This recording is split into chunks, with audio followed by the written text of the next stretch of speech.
Hello YouTubers, Rogue Monkey Jr. here for a little update on Battlefront 3 now that the Jakku world came out for people who have the Deluxe Edition. It came out earlier today, and for people who don't have the Deluxe Edition, they will get it in a week. As well as a new game mode that just released called Turning Point. This game mode is a mix of rush and like supremacy. It's an objective-based game mode. So basically, there's a defensive side and there's an attack side. The rebels being the attackers. So basically, you have four different set of objectives. The first set has 3 different capture points. To proceed to the next set of objectives, you need to cap one of the 3 capture points. And on the second set of capture points, there is only 2 capture points. And on the third set, also 2 points.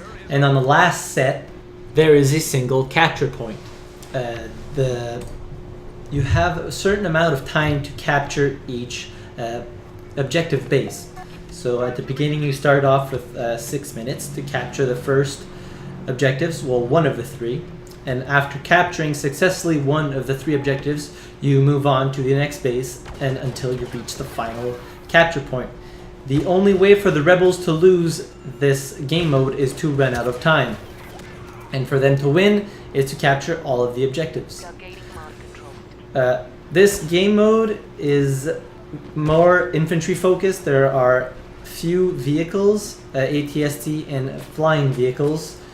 There's a lot of cover in this map, although it seems pretty wide open. It's basically a desert map with a bunch of AT walkers destroyed, destroyer ships crashed on the ground. It's a big wasteland. And the more the Turning Point game mode goes on, the more the action is going to be focused on a single and final capture point. Seeing as every time you move up a base, there's one less capture point for the rebels to attack. This makes for some very intense gameplay. There's a lot of little hidey holes that you can be in, a lot of camping spots, like on top of the big Star Destroyer. In the middle of the map, you can actually get up on there and snipe people with your pulse cannon, scout star card, or the T-21B. I must say that sometimes you get killed right off the bat in the spawn because everything seems to be able to kill you from distance.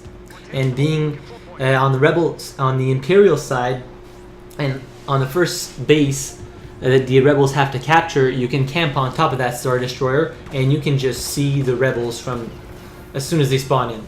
So sometimes if you have a really bad team, it can be a little difficult to actually move up and win the game. But if you have a team that's organized and that push up together, this is quite a fun game mode to play.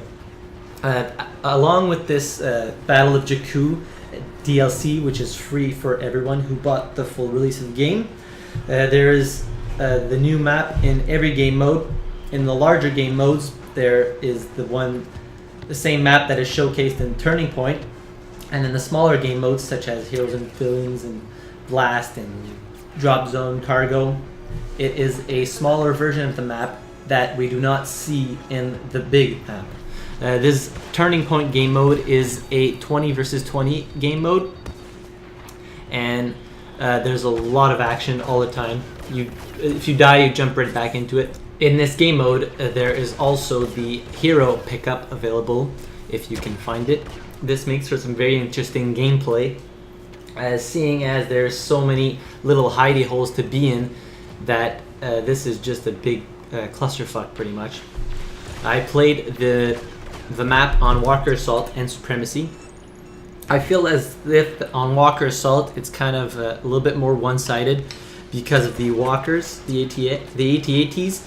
You can really see into the rebel spawn with the AT-ATs, and it's kind of hard playing on the rebel side for now. I don't know if they're gonna fix the spawns and make them like, I don't know, they would have to fix something for the Walker Assault game mode. On the smaller game modes, I also played Drop Zone and Blast. It's a pretty good map. There's the 3 principal lanes, and a lot of good flanking opportunities because there's a lot of vertical gameplay. I'm not putting any of the smaller game modes in this video. There will be some of those smaller game modes in future videos. Alongside the release of Battle of Jakku DLC, there is a patch that must be downloaded, and the patch notes can be found online. You kind of have to look a little bit, but in general, it was for general bug fixes for vehicle and physics improvements, game mode balancing tweaks, HUD UI adjustments, audio optimizations, which is good for people who were kept losing audio after a single game, general crash and stability fixes, online traffic performance improvements, various text fixes for all languages, and general bug fixes for both missions and multiplayer. From my personal experience, I still lose sound after a few games. I can actually play a lot longer without losing sound, but it still happens every now and then. On another note, for people who own a AMD video card, the Crimson Radeon software was released a few days ago. I personally own an AMD video card, and I have seen a massive difference in frame rates on Battlefront and Battlefield 4, upping the frame rates by as much as 20 FPS. I have seen pretty impressive improvements in Battlefront. I don't get the massive frame rate drops that I used to get in beginning of matches, and the software is much easier to use than the old Catalyst software version. Back to Battlefront 3, I have not seen any improvements in the partner system. Most of the time that I join games alone without a party, I still don't get a partner even though the number of players is even. I don't know when they plan on fixing this, but it should be soon because I find it a lot easier to get back into the action when you have a partner that you can spawn on. There's still a lot of explosive spam in Battlefront 3, although it's a little bit less apparent in the new game mode, seeing it as it is very large and there's a lot of flanking routes, so if you want to be sneaky and run around, you probably won't get killed by explosives as much, but if you're on the cap points, there are a massive amount of explosives. And I don't know if it's just my personal experience, but there is a shitload of thermal imploders as pickups on this particular game mode. But yeah, that's about it for the update on Battlefront 3. I look forward to everyone having the Battle of Jakku DLC, so there will just be more players populating the servers. I have yet to play a few game modes in this new map, seeing as sometimes it's kind of hard to find servers with players in it. Let me know in the comments down below how you guys find the new Battle of Jakku map. And thank you very much for watching. If you enjoyed this video, hit the like button. If not, hit the dislike button.